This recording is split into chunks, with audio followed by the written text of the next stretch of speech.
Bonjour et bienvenue à tout le monde. My name is Mary Ellen Kennellan and I am the director of the Alliance Française de Chicago.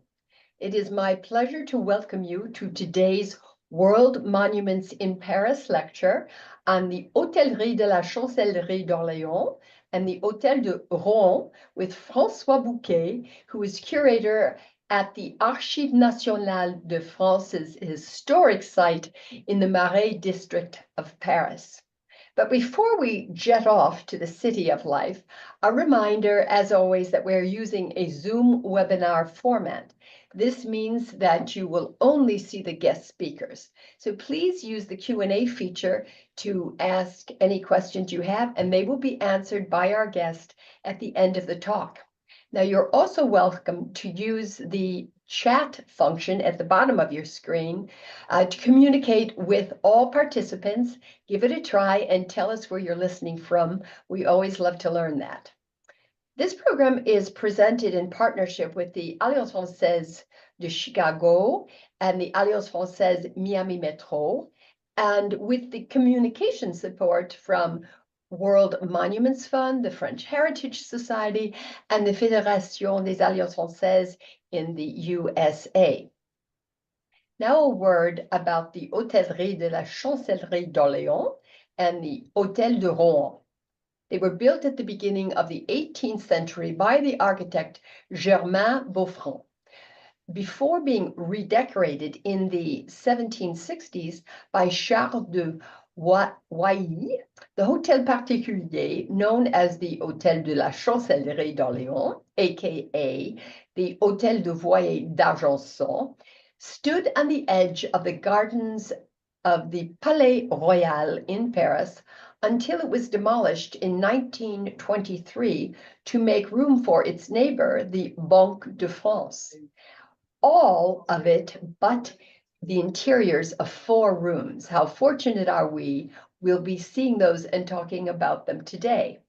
They are the anteroom, the bedroom, the dining room, and the Grand Salon, which were painstakingly dismantled piece by piece by the Banque de France with the view to their being reconstructed one day. After 10 years of restoration work and reassembly supported by the Ministry of Culture, the Banque de France, and World Monuments Fund, the interiors of the 4 rooms were reconstructed and partly furnished by the Mobilier National in the Hôtel de Rohan, Strasbourg, which was built during the same period as the Chancellerie d'Orléans, near the Hôtel de Soubise inside the French National Archives in the Marais. These exceptional interiors of the Chancellerie d'Orléans, which offer a wonderful sense of the splendor of Parisian decorative art at the time of the transition from the style Louis XV to that of Louis XVI, were shown to the public for the first time in October 2021. Now, a few words about Russell. Russell Kelly is the curator and moderator of the past 4 Winters lecture series, the Grand Château de la Loire and Ile-de-France, the Making of the French Gardens, the Great Churches of Paris, and the Great Museums of Paris. He's lived in Paris for 30 years and is the author of The Making of Paris, the story of how Paris evolved from a fishing village into the world's most beautiful city. So, à vous, Russell. Take it away. Thank you very much, Mary Ellen, and bonjour to tout le monde from sunny Palm Beach, Florida. It's my pleasure to introduce today's speaker, François Bouquet. François Bouquet is curator in charge of the Hôtel Particulier and their decorations at the Archives nationales de France's historic site in the Marais district of Paris. He's a graduate of the prestigious École nationale des Chartes and the Institut national du patrimoine, and he specializes in 18th century painting and decor as well as medieval iconography. François trained at the Musée d'Orsay and at the museums of the city of Strasbourg, and had internships at the Metropolitan Museum of Art and the Cloisters in New York City, which may account for his excellent English, and at the National Museum of Sweden. Francois is currently preparing the reopening to the public of the Hotel du Rohan in the Marais, which, as Mary Ellen said, since 2021 features the magnificent decorations of the Orléans Chancellerie, which will be the subject of Francois' talk today. À vous, Francois. Thank you, Russell. Bonjour tout le monde. Bonjour de Paris. Let's begin. So today I would like to take you on a journey and introduce you to one of the greatest adventures of the World Monuments Fund in France. The Chancellerie d'Orléans project, launched with its support in 2000, has enabled the restoration of exceptional 18th century interiors that were kept in crates for 80 years. These famous decorations, with their very special history, have been reassembled in one of the private mansions of the French National Archives. They were inaugurated, as we said, in 2021 by the Minister of Culture, and they will soon be open to the public. So I'd like to start by telling you about the history of this private mansion, and in particular, the ambitious project entrusted by the Marquis Voyer d'Argenson to the architect Charles de Vailly, which led to the creation of these truly exceptional decorations in the 1760s and 1770s. We will, of course, extend the story beyond the 18th century to examine the reasons that led to the destruction of the mansion and the crating of its interiors in 1923. We will look then together at how these decorations were rediscovered from 2000 onwards, thanks to the first inventory and then the restoration financed by the World Monuments Fund, as well as the reasons why the Hôtel de Rohan at the National Archives was chosen as the location for the reassembly of the Chancellerie d'Orléans. Finally, I would like to invite you to visit together the antechamber, the dining room, the Grand Salon, and the Marquis' bedchamber, as visitors will soon be able to rediscover the Chancellerie d'Orléans. So first, here's a map of Paris from 1733 to help us get our bearings.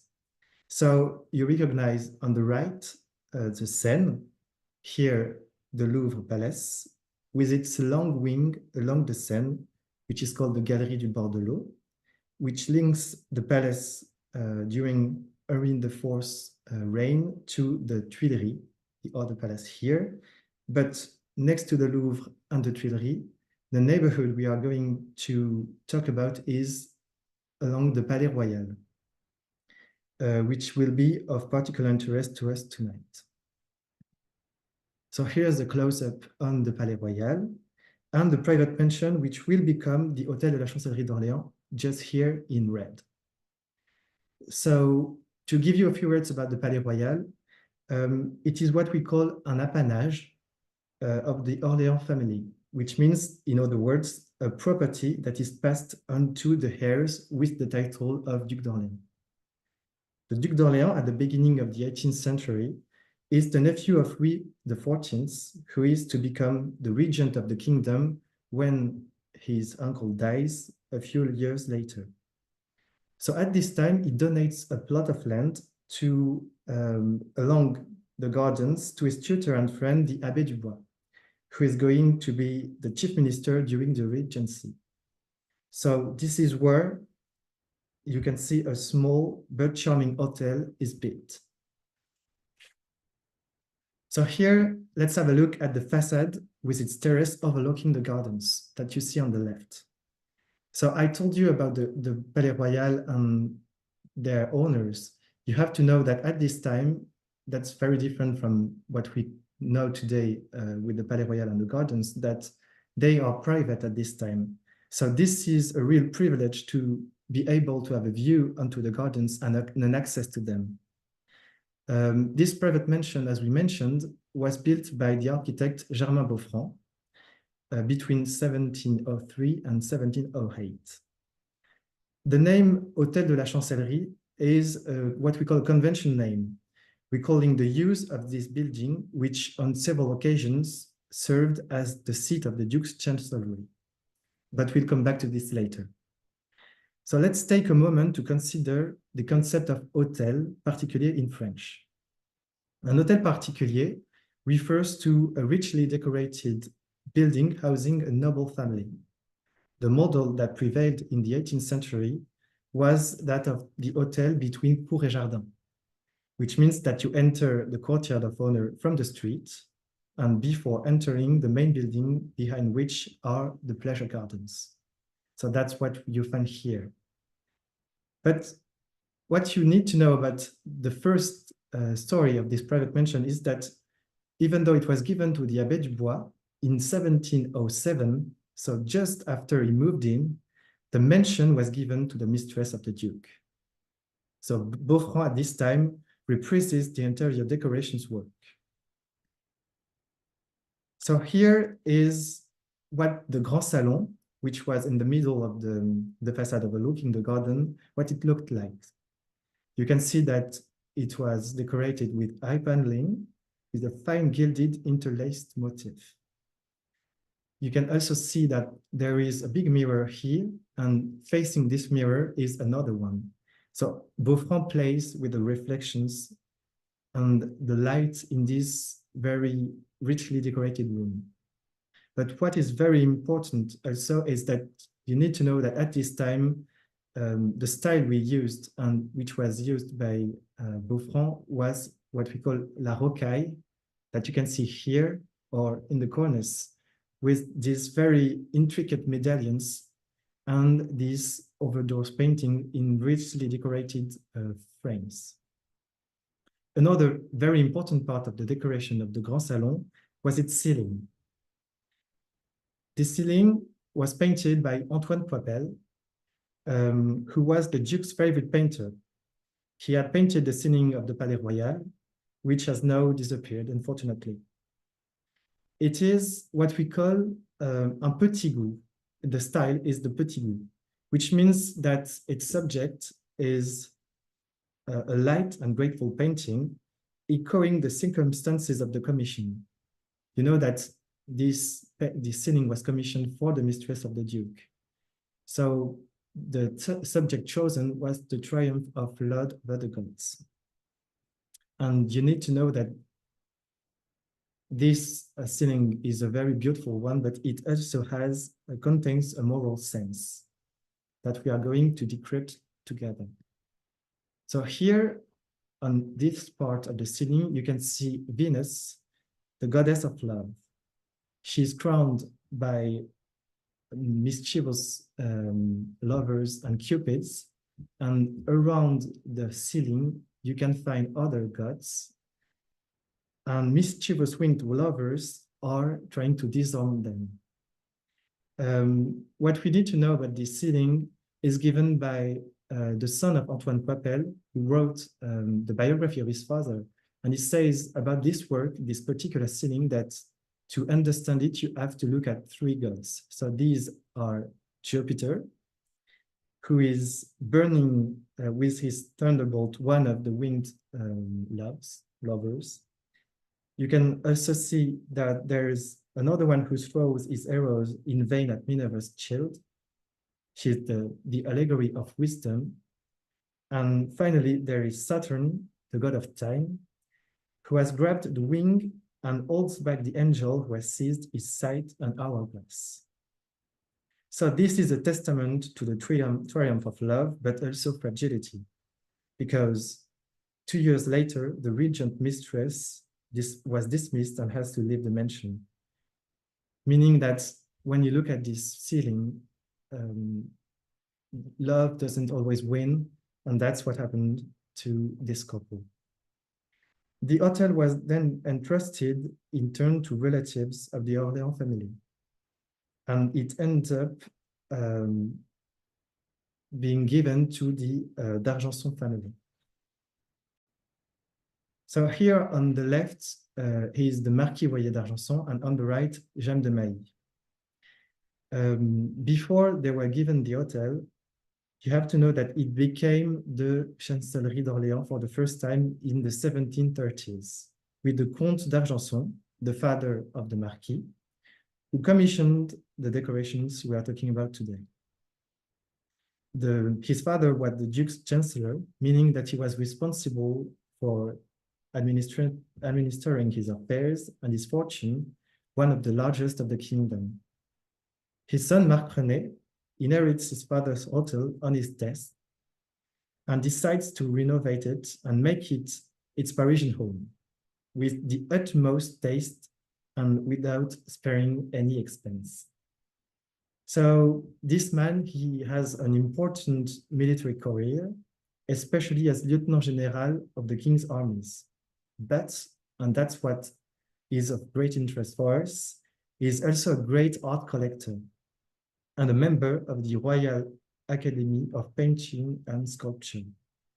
All in all, he was a very interesting figure of the Enlightenment, a man who launched a formidable project on his hotel, which became a place of artistic emulation during the 1760s and 1770s. So these decorations and this project extends to all the ground floor reception salon that you can see here. These are watercolors that were drawn by William Chambers, is an English architect and a friend of Charles de Vailly. They were trained as architects together at the lessons given by Blondel, another famous French architect. And when de Vailly's work is done, William Chambers comes to Paris. He's also a friend of the Marquis d'Argenson, and he draws these watercolors that give us the sense of what these interiors looked like after the work. So on the left is the Grand Salon, and on the right, the dining room. But there are two other rooms which were not drawn by William Chambers, the antechamber and also the Marquis' bedchamber. So let's talk about the transformation of the hotel itself. So what we can wonder at first is, as Charles de Vailly, redone completely the private mansion. And that's the first impression that is given by the watercolor on the right, also by William Chambers, of the facade overlooking the garden. But let's have a look and closely look at the details. In reality, de Vailly has a great respect for Franc's work, and that's the same building. It has the same number of ground floor French doors opening to the garden, and 3 of which formed a central forecourt and opened onto the Grand Salon. You can also see that there are the same number of windows on the first floor. That's the work of de Vailly inside and outside the private mansion. He respected Franc's work, but it changed completely the style of the private mansion in a new and rare style in France, reminiscent of a Palladian villa in the outside of the private mansion.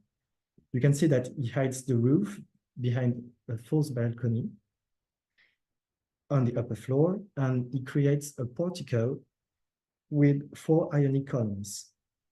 So that's a complete change of the style from rocaille to this sort of Palladian villa on the outside of the private mansion.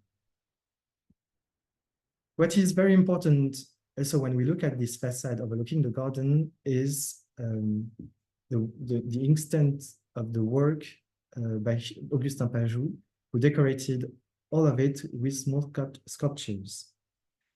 Actually, the facade is more ornate, and all of these sculptures for the outside part of the private mansion, but also in the salon, were commissioned by Augustin Pajou, who was the king's sculptor and also a friend of Charles de Vailly, the architect. He was also a protégé of the Marquis de Voyer. And you can see that he had a great deal of work in this private mansion.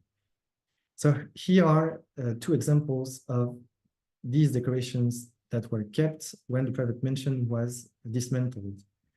On the left, you have a statue from one of the side niches, which is the Bacchant holding a tambourine, which is a very big sculpture. You can't see it here, but it's more than almost 2 meters high. So like a still life sculpture.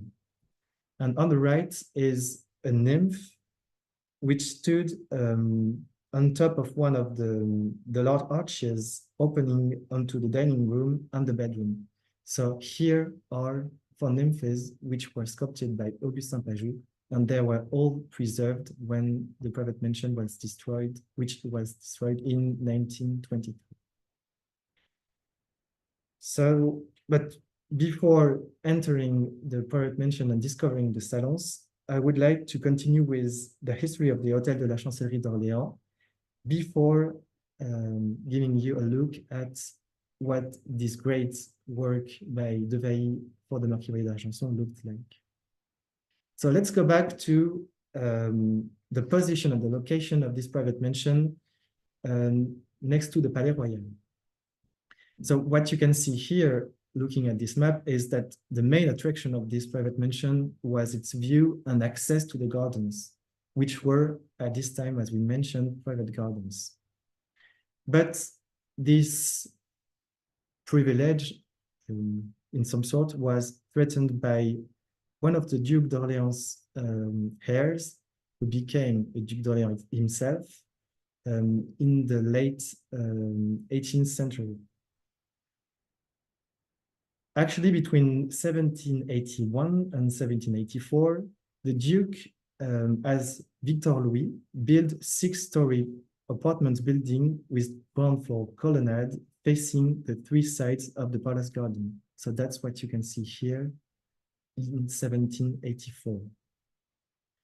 On the outside of these wings, 3 new streets were constructed in front of the houses that had formerly overlooked the garden, including here the Hôtel de la Chancellerie d'Orléans. So these are the Rue Montpensier on the west, Rue de Beaujolais to the north, and the Rue de Valois on the east. These were the names of the Duke's 3 sons, and this particular Duc de Valois, who gave his name to the street which still exists today, was Louis Philippe, who would become a few years later, 50 years later, the King of France. So that's at this time in the 1780s, the creation of the Palais Royal's shopping arcades by his father, Philippe Égalité. So that's what you can see here in the center, the Palais Royal Gardens, and around them, the shopping arcades, and the Chancellerie d'Orléans is located just behind this wing.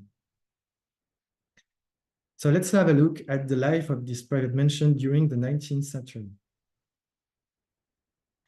As you may have guessed, this major project was not at all to the liking of the local residents, including, we would think, the Marquis d'Argenson and his wife. And you should think of it as the construction of a block of flats right opposite your home and inside your own gardens. But actually, the Marquis and his wife don't see the project through to completion, dying in 1782 and 1783. Thus, in 1784, the mansion returns to the Duke, who makes it his chancellery again. After the French Revolution, the hotel passes into private hands. The fate of the hotel follows that of the neighborhood, as you may guess, which is very lively at the beginning of the 19th century, especially thanks to the shopping arcades. So it is used as a restaurant, game rooms, and also a ballroom. But the Marquis decor is preserved by each successive owner, including when the hotel undergoes further alterations. So when the neighborhood becomes quieter, the hotel turns into an investment property. So that's what you can see on the right. One of its owners, a piano maker, raises it by 3 stories here. So that is the facade which used to overlook the gardens of the Palais Royal, and the 3 stories which were added to this private mansion. So this piano maker, he keeps his workshop in the hotel and uses the ground floor salons with the decoration as a concert hall and sort of a showroom for his pianos in this sort of very charming setting. So this facade overlooking, which used to overlook the gardens, is now overlooking the Rue de Valois. The hotel remains renowned for its history and the quality of its decors. So it is very well known. That's why we still have photographs of the interiors before it was demolished, even at the beginning, in the late 19th century. So, and that's the reason why both its history and the quality of its decors, that it is listed as a historical monument in 1913. However, it is still threatened by a major urban development project, which is being carried out by one of its neighbors, the Banque de France. So let's have a look at the project of the Banque de France. The Banque de France is France's central bank, which means it is responsible for monetary strategy, financial stability, and services to the economy. It was set up in the Hôtel de Toulouse, near the Palais Royal, in 1808. But it has outgrown its premises and purposes an urban planning project to the city of Paris to build new offices. This pink area is what they want, where they want to build these offices. But the Hôtel de la Chancellerie d'Orléans, which stood here, is a bit of a problem because they also want to use this plot of land to create a new street. So this is the yellow part. And you can see that this street, the width of this street is strictly the same as the width of the street. And as it is listed that the Parisian heritage conservationists are calling its preservation, there is a sort of a struggle for the Banque de France. But a compromise is reached by proposing that the decorations be unlisted, carefully removed by the architect of the Banque de France, and then reassembled initially in the new premises. This is the project that you can see on the right.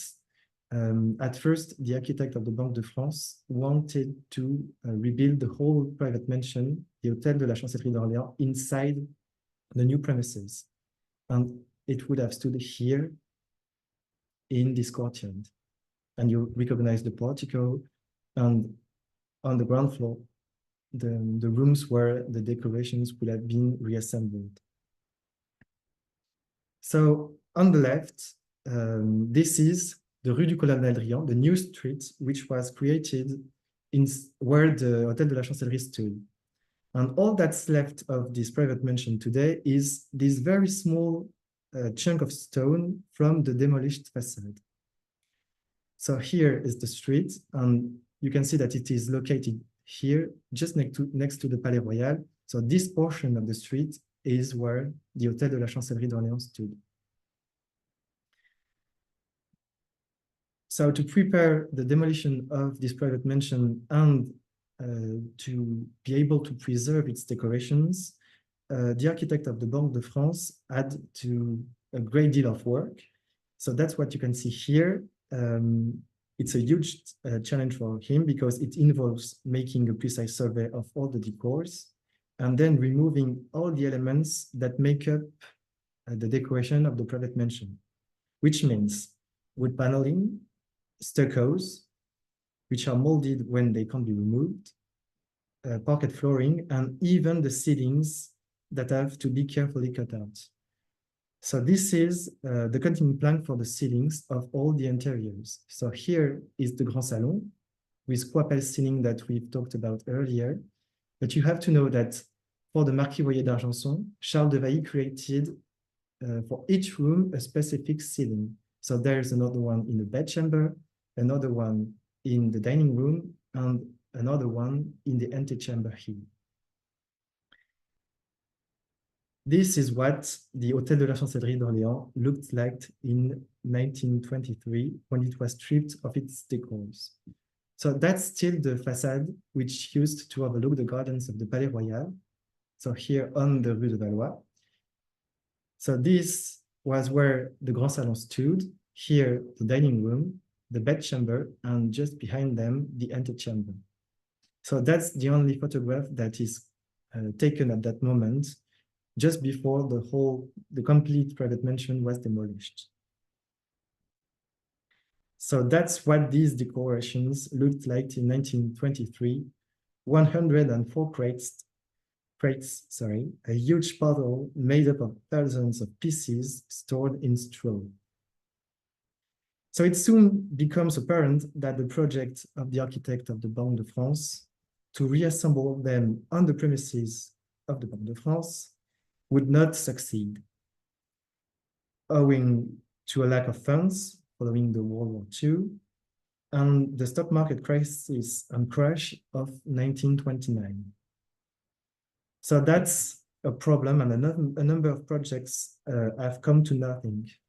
There were several propositions coming from the Administration des Beaux-Arts, the ancestor of our actual Ministry of Culture. They thought of reassembling these interiors at the Musée Carnavalet, which is the musée of the Ville de Paris, where we keep a lot of decorations that were kept and reassembled there. But it was a huge work, and it would have fit in the museum. There was also a project in the Louvre in the 90s, at the moment when it was extended with the pyramid, and it didn't come to an end because it was too complicated, and they needed, and you will see, a huge space for the 4 rooms, which would needed to be reassembled. So the inventory funded by the World Monuments Fund in 2000 and 2001 allowed to reopen those crates almost 80 years after they were closed. But these, you have to know that these decors were a bit known thanks to an exhibition on Charles de Vailly in 1979 in Paris, and one on Augustin Pajot, the sculpture, in 1997 at the Louvre and also at the Met, in which elements of the decors were taken out of the crates and exhibited to the public. So now a word about the Hôtel de Rohan. Shortly afterwards, this inventory by the World Monuments Fund in 2000 and 2001, the idea emerges of reassembling the interiors at the Hôtel de Rohan. You can easily guess, while looking at this photograph, why it has been chosen with its large facade overlooking the gardens of the Hôtel de Rohan.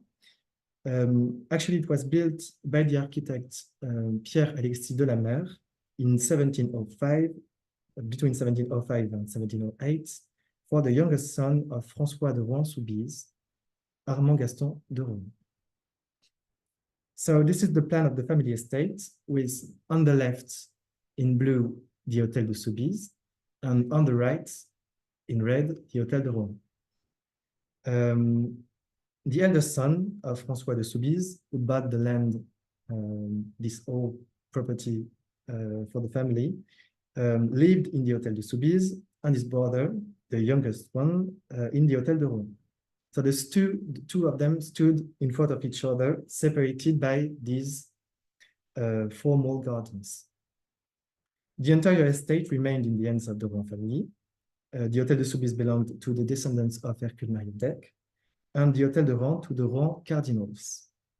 Because actually, Armand Gaston, who was the Bishop of Strasbourg when the hotel was built, became a cardinal. And the Rohan family was close to the royal power, and they managed to keep this office within the family, meaning that the Parisian house and mansion was therefore handed out and down with the bishopric of Strasbourg, and it remained the residence of the Rohan cardinals throughout the 18th century. So that's why we call this Hôtel de Rohan Strasbourg, because it was linked to the office and the bishopric of Strasbourg, which was kept in the family. And all that remains of the princely residence are some of the reception rooms on the first floor, which are richly decorated, and they were created for the second Rohan cardinal. So on the left, you have the drawing room where he held his concerts with decorations referring to music. And on the right, the Chinese cabinet decorated by Christophe Huet, who is the painter of the Singerie at the Château de Chantilly, where you can see game scenes featuring Chinese characters and small mischievous monkeys all around the room, in style of the chinoiserie, which were then in vogue. But the Hôtel de Rohan also experienced vicissitudes in the 19th century. So that's why only those two rooms were kept. It became the home of what we call in France, Imprimerie Nationale, so the National Printing Office, which was in charge of printing official texts, in particular the law bulletin. But unlike the Hôtel de la Chancellerie d'Orléans, this led to the disappearance of parts of the decors on the first floor and all of the salon of the ground floor, which housed the library of the cardinals. So you can see on the left the same facade of the Hôtel de Rohan as here, which overlooks the gardens. In the 1920s, the Hôtel de Rohan was also threatened with demolition, as was the Hôtel de la Chancellerie d'Orléans. But the neighboring French National Archives, housed in the Hôtel de Soubise, campaigned for its preservation, drawing on the shared history of the Hôtel de Soubise and the Rhône.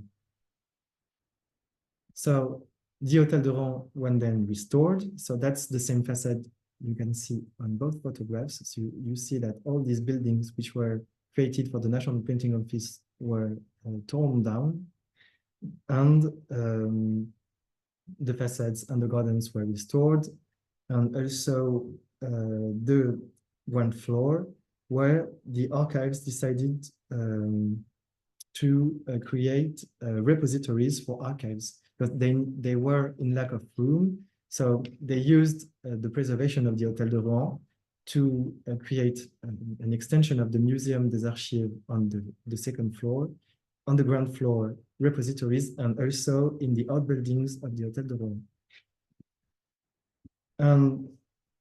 A small anecdote about this restoration, you can see here the Fables cabinet, which is a proof that the tradition of reassembling decoration at the Hôtel de Rohan had already been established before the reassembling of the Hôtel de la Chancellerie d'Orléans. It was during this period in the 1930s when the Hôtel de Rohan was restored that this cabinet was reassembled. It comes from a torn down wing of the Hôtel de Soubise, and it is today our third jewel on the second floor, of the Hôtel de Rohan.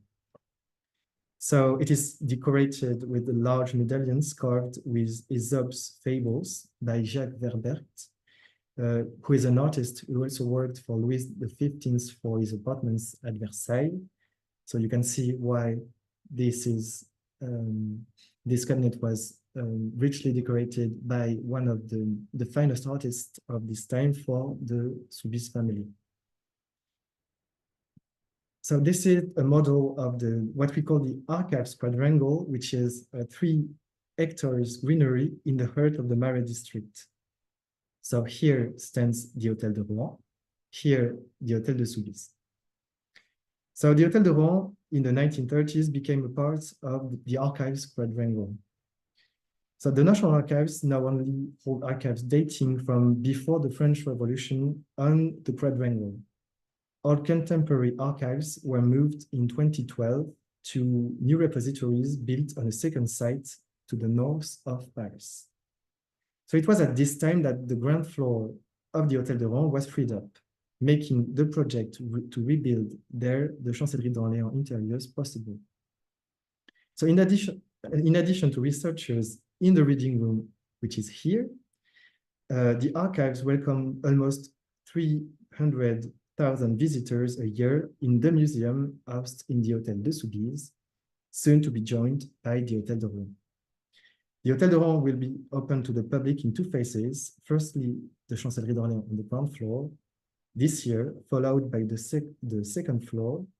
And we are currently completing the studies for its restoration and continuing seeking sponsorship to support the restoration of the decors you saw earlier.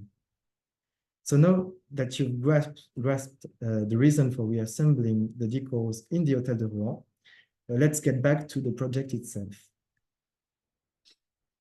So once the inventory was done and a site had been identified, it was time to rebuild this immense jigsaw puzzle.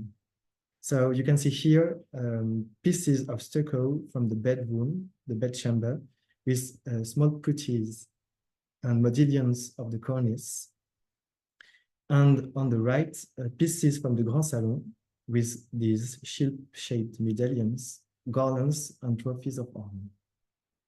So what you need to understand is when we open the crates, these pieces of decorations were well preserved, but they needed restoration. So every piece needed to be restored and find its place in this gigantic puzzle. So before reassembling the pieces at the Hôtel de Rohan, it was necessary to ensure that they were the right size. So it was not a problem to remove the pieces of decor from the building which was torn down and demolished, but it was very complicated to reassemble 4 rooms in a private mansion with its own constraints. So that's the reason why a number of blank reassemblies have been carried out. So that's what you see here in a big storage unit where the decorations were restored. There were several blank reassemblies to make sure that the rooms would fit in the Hôtel de Rohan. So every piece of this puzzle needed to be restored. So here is one of the 10 pieces of the Grand Salon's ceiling by Antoine Coipel being restored.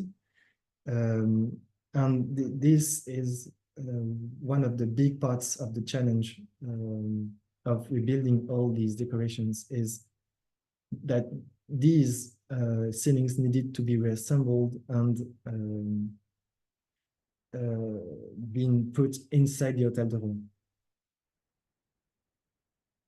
The Hôtel de Rohan itself required major alterations to be able to welcome these decorations. So this is the ground floor I mentioned, where we used to have repositories for the archives on the left. And what you can see on the right is that to accommodate the vaulted ceiling on the ground floor of Coipel's ceiling, the floor had to be lowered by around 70 centimeters, so 28 inches, as much as possible before reaching the cellar vaults underneath the ground. And what you see above the room here is the concrete slab that replaced the beams and the joists that supported the parquet flooring of the cardinal's dining room on the second floor. So every centimeter counted in this operation. I insist on this particular room because it was the most complicated, the Grand Salon. It's the one that necessitated lowering the floor and determined the layout of the 3 other rooms, which were also rebuilt on the ground floor of the Hôtel de Rohan. So the crates containing the ceiling pieces were transported through the windows of the Hôtel de Rohan. On the right, you can see the 10th and last piece of this ceiling, which was located in the center. It is being attached to the supporting structure. So this structure was designed by engineers to support the 10 tons, so more than 20,000 pounds, weight of the ceiling. So at this moment, the precise moment, it was lowered so that each piece can be secured before putting the ceiling up. So that's what it looked like when it went up to 6 meters high, and you can see all the pieces, all the 10 pieces of Poipes ceiling reassembled. So only when this ceiling was reassembled and went up 6 meters high, was it possible to start reassembling the room's decor. So starting with the paneling and the doors, then we added the sculptures, and finally the stucco cornices that conceal the structure itself here.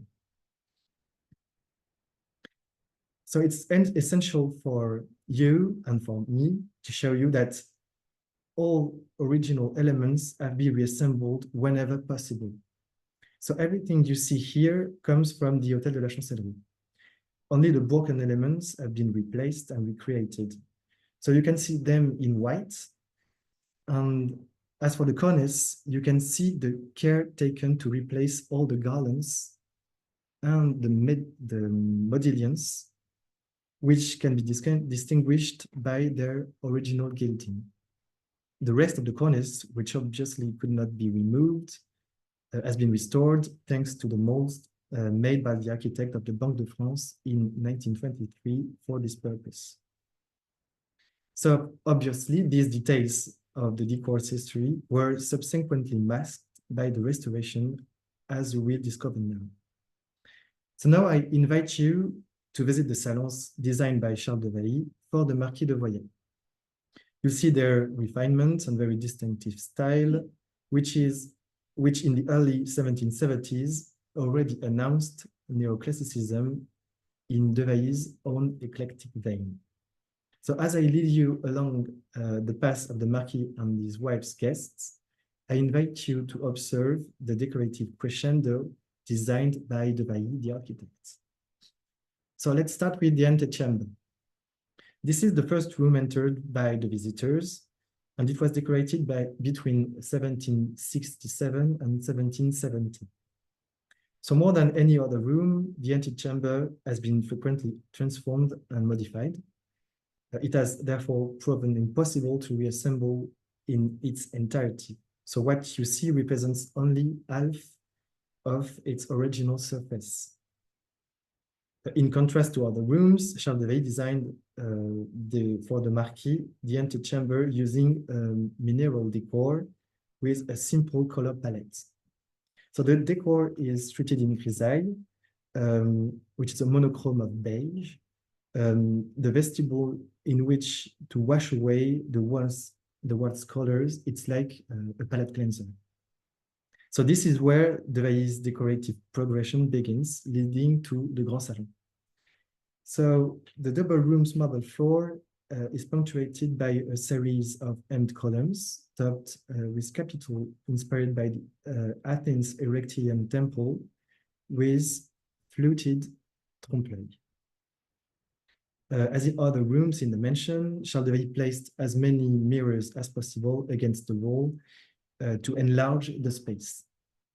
More than you can see today, because in this setting, due to the many transformations of this room in the 19th century, we couldn't put as many mirrors as used to stand in this antechamber. This antechamber is sometimes called the gallery or the vestibule, and it was much admired by the contemporaries, such as the Duc d'Orléans himself. During a visit in 1770, he stated that he enjoyed the columns of the vestibule given the effect of the mirrors, which he had not before seen.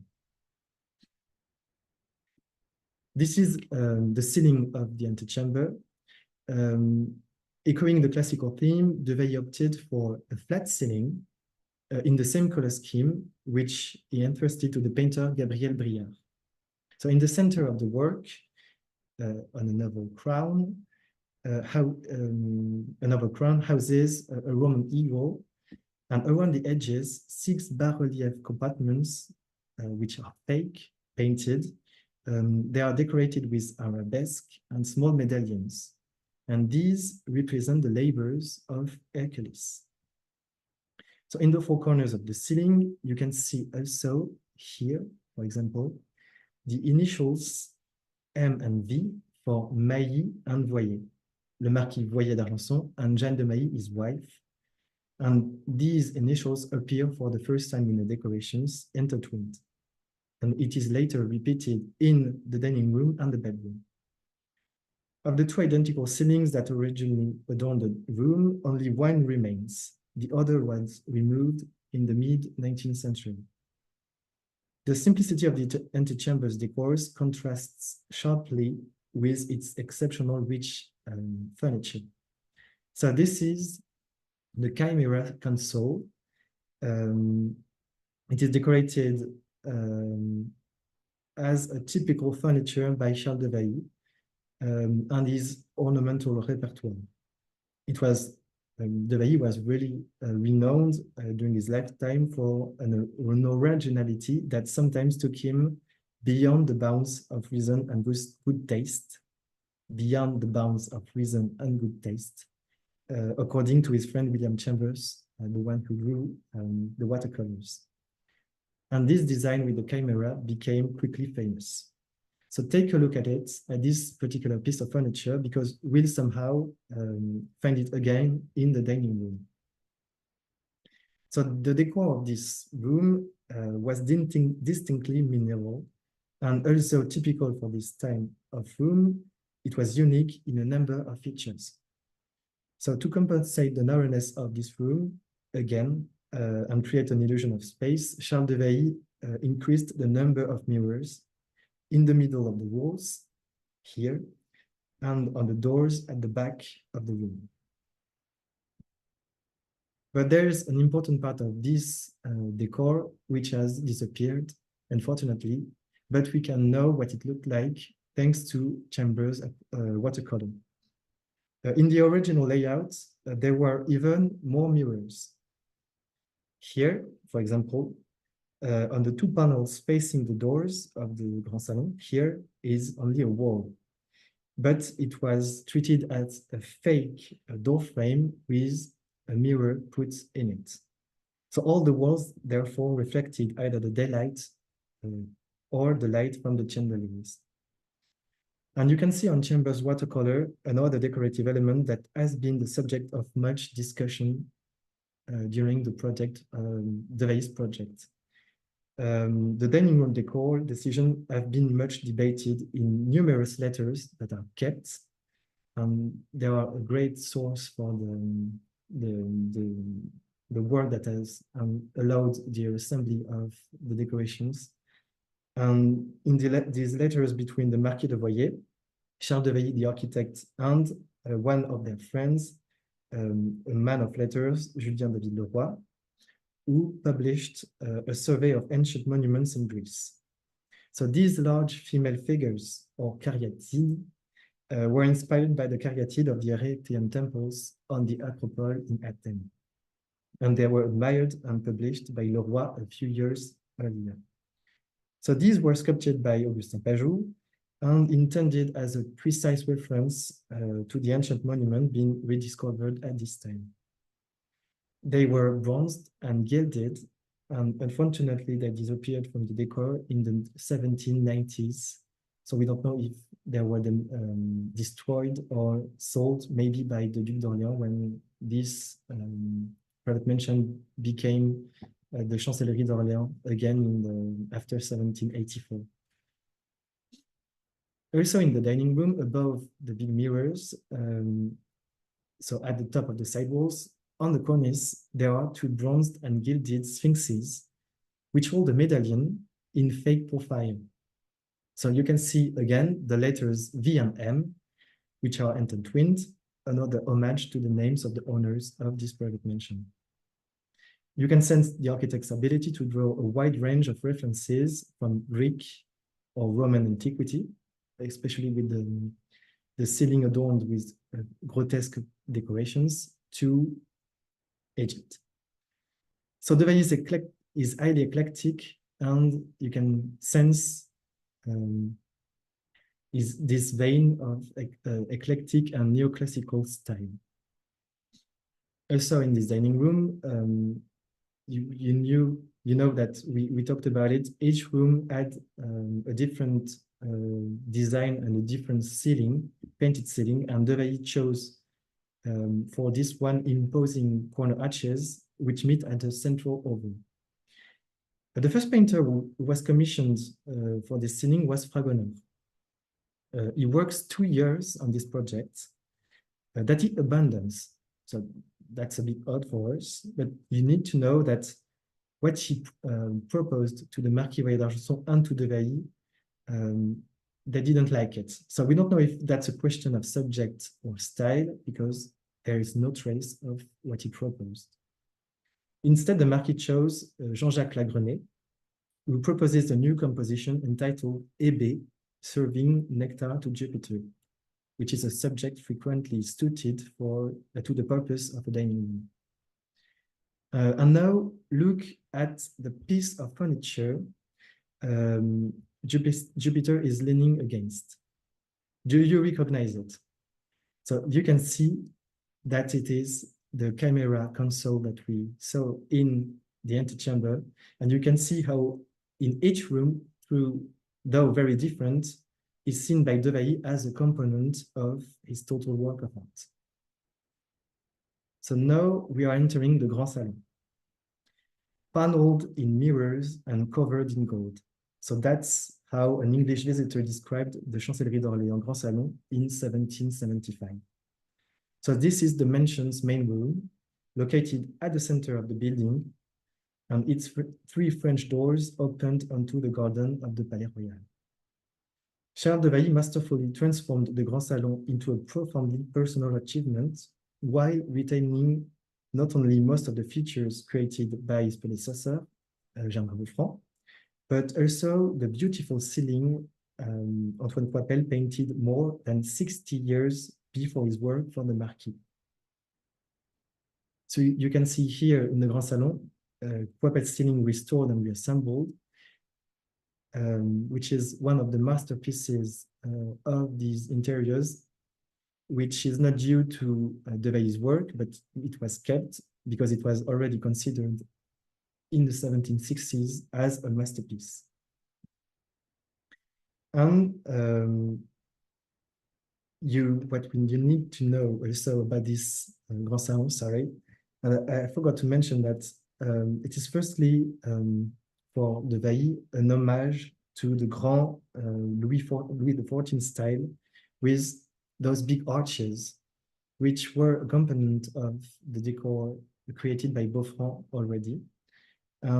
These arches are arranged around the room in a tripartite order.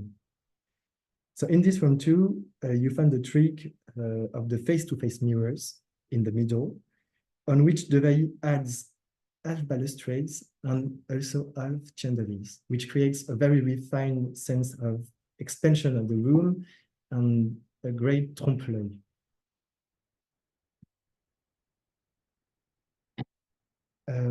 So about this Grand Salon, sorry, I also forgot on this slide, we need to talk a bit about the iconographic theme, which is twofold.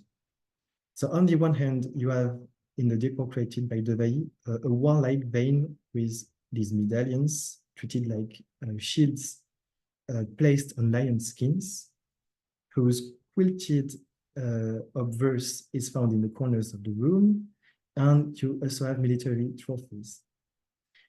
I told you earlier that the Marquis Voyer d'Argenson was a lieutenant general of the royal armies for Louis XV. And on the other hand, when he creates this decoration, Devailly extends the theme of Coipel's ceiling with the reference of the Olympian divinities. So you find them painted in the doors with their attributes in the manner of faux bronze, but also in the dessus de porte, over the doors, sculpted by Pajou, where they symbolize the 4 different elements. So let's move to this other part of the decoration. When you visit today the Grand Salon, you witness another of this project's small miracles, these very particular armchairs. Charles de Vailly is as much an interior designer as he was an architect. So he creates a set of chairs for the Grand Salon, including several chairs and 8 large and stylistically unique armchairs. So you can see their shape, fully sculpted armchairs, and they are very particular of the Vailly's reputation for originality. So that's why we could recognize them when they appeared on the art market, because all of the Chancellerie d'Orléans furniture has been entirely dispersed after the French Revolution. But these 2 specific pairs of armchairs were located on the art market in 2012 and 16, and they have been restored, reupholstered in a fabric with period motifs, and rewoven in the original colors.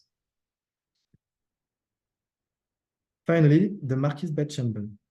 So we now end our tour with the last room of reception apartments, which is also a more intimate room. So the Marquis' bedchamber was located at the end of the Grand Salon on the garden side with a cabinet at the back.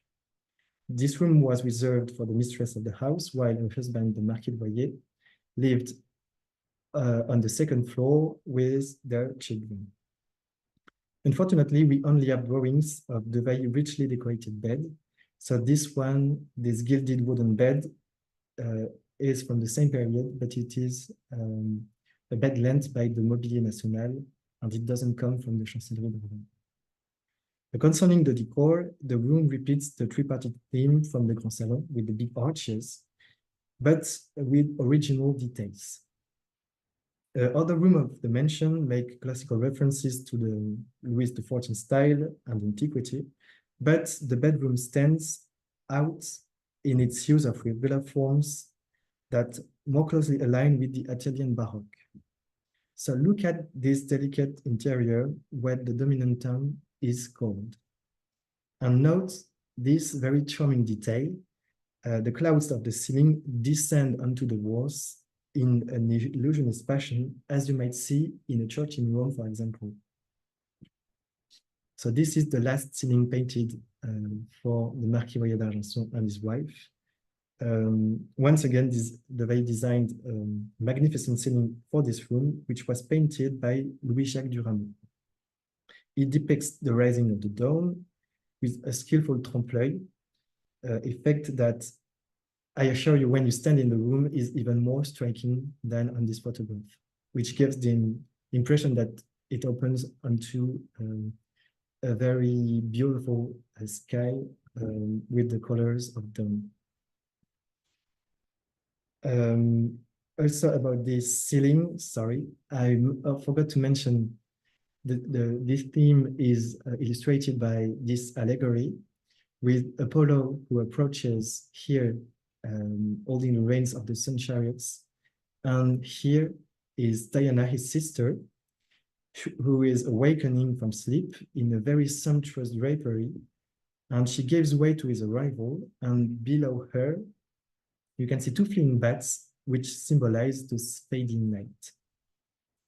So it's amid the clouds of this dreamlike composition that our visit of the Chancellerie d'Orléans comes to an end. So unfortunately for the moment, we only open the doors of the Hôtel de Rohan for guided tour of the Chancellerie d'Orléans once a week.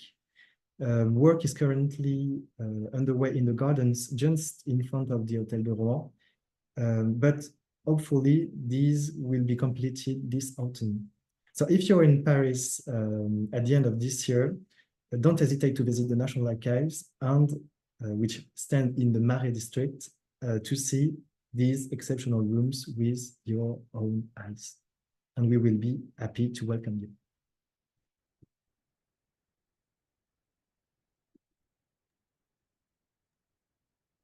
Thank you so much, Francois, for that excellent presentation. Those are some wonderful images. It was fascinating to see the prints from the back in the 18th century of the rooms, and then to see the photographs of the same rooms today. And I guess it was pretty helpful when tracking down those armchairs that you could identify them. You say they were bought on the art market in 2012 and 2016. Were there, who keeps an eye on that sort of thing? How did you find these chairs? You know, this project of reassembling the decors has been in itself in the crates for a long time. So there were several people aware of what these decors looked like, and also the furniture.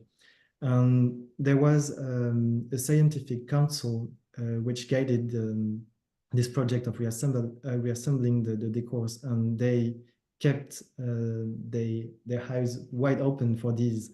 And some of these armchairs and also the chairs I mentioned, we know their location. They are kept by art collectors, and some of them we know where they are located. These particular pairs, I know that one of them, but they are not very comfortable, but they are unique and very impressive. And I know that one of them was kept on a private yacht, for example. So they had their own life, and the curators in charge of furniture collections, they know them very well. So we have a lot of pair of eyes open for them.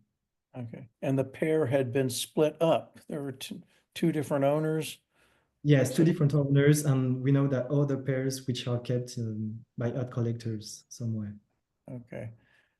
So, I mean, you covered a lot of territory there. I particularly found it fascinating the way the arcades were built in front of or behind the Palais Royal, which, as I had never understood that they had been built in front of the houses that were previously overlooking directly the private garden. And I can only imagine the disappointment of the inhabitants of those houses when all of a There were sudden. petitions. The Marquis Royer d'Argenson and his wife, they signed a petition, but they died before the project was done. But all the inhabitants that lived along the gardens, they signed a petition, but the Duke of Orleans didn't flinch. Uh-huh. Who was a cousin of the king? No, he was not a cousin of the king, but that's another branch of the French royal family, the Orléans. And this branch, that what I mentioned 50 years later, would come to at the head of the state, because the Orléans branch, after the French Restoration, there's the Monarchie de Juillet, and they will become kings. So that's another branch of the royal family, a very distant cousin of the the 16th. Okay, but he had a more piston than did the Marquis de Voyer. Yeah, They but they were were, very powerful. They had a huge fortune before the French Revolution. okay.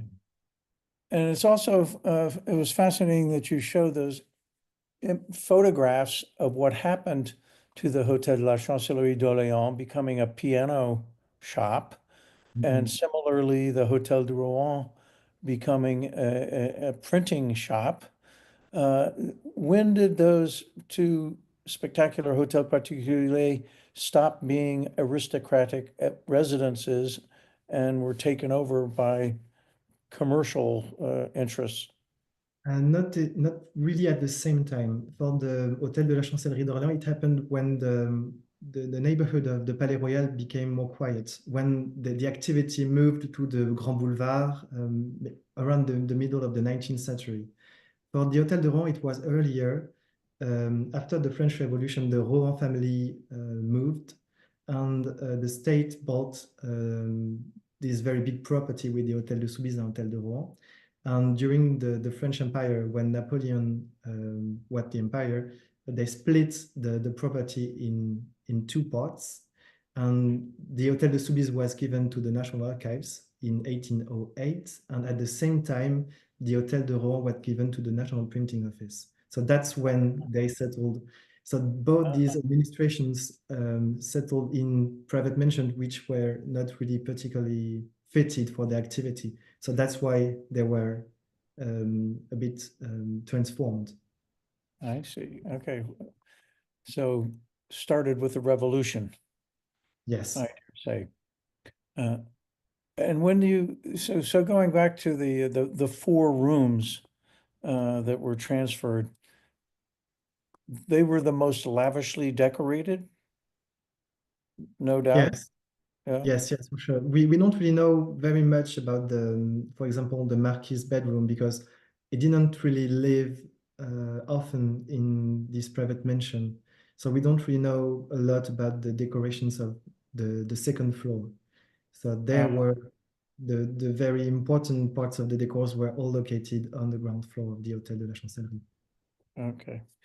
I suppose that was fairly typical of Hotel Particulier. These were the grand rooms on the ground floor.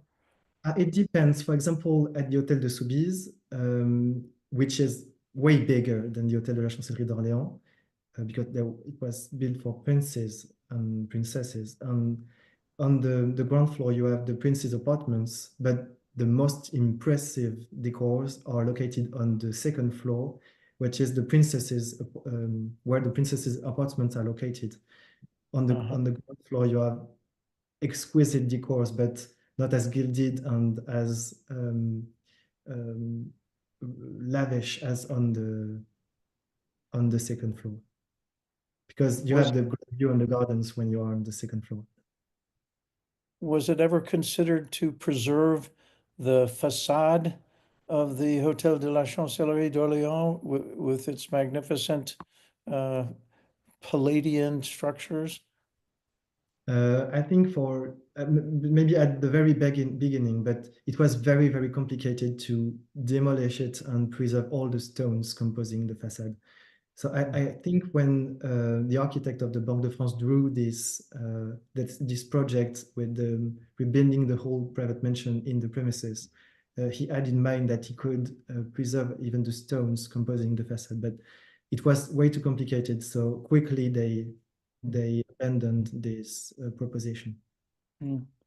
It's quite impressive that, as you pointed out, that these 110 crates remained in storage for 80 years. Yes. Were they forgotten or were Not waiting? really. There were people aware of this engagement of this engagement that the Banque de France took to rebuild them. So regularly, the Ministry of Culture received letters from people asking when the Banque de France is going to rebuild these decorations. And also there were those two exhibitions, the 1979 about the Vailly, and some of the pieces of the decors were shown to the public at this moment. And even more for the Pajou exhibition, because it was these pieces, the overdoors, blue and gilded overdoors from the Grand Salon, which symbolized the four elements, they were, for example, shown to the public at the Met and at the Louvre. And so there was, in the public opinion, more than a few specialists aware of the existence of these decors. Okay. I'm afraid we're going to have to wrap it up now, but let me just say that I really urge people in the audience out there to visit this wonderful, you did call it the quadrangle, the garden that separates the Hotel de Soubise on the one side and the Hotel de Rouen on the other side, because it is truly one of the most beautiful secret gardens in Paris, in the, I guess it's the third arrondissement, Yes. just north of the Rue des Francs-Bourgeois. And the reason it's a secret garden is because it's hard to find. If you go to the Hotel de Soubise and turn right, then you will enter the garden. But if you're from the north, there's only a narrow way next to the reading room and so on. And you said that someday there will be a new entrance on the right, the road to the right, the name of which escapes me, Rue Vieille du Temple. Yes. So, but still, it's going to be a bit of a secret garden. but it's well worth going to. The garden itself is lovely, and the Hotel de Rohan has a spectacular facade. I haven't been in it yet, but I will not fail to go there when I'm next in Paris, and I urge everyone else to do so too. So thank you very much, Francois, for introducing us to the hotel and its spectacular interior decorations.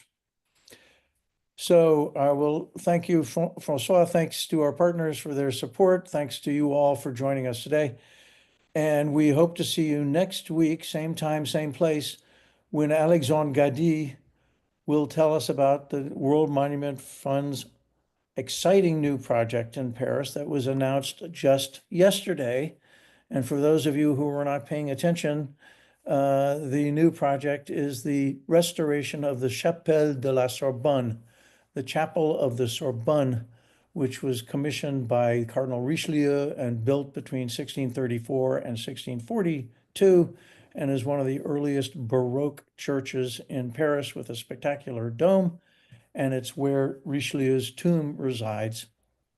And Alexandre Gady, a professor of art history at the Sorbonne, author of many books about the architecture of Paris, and a member of the scientific committee of World Monuments Fund France, is uniquely qualified to tell us the story about this iconic monument. So we urge you to join us. And in the meantime, thank you again, Francois Bouquet. Thank you for the invite. Et au revoir. Au revoir.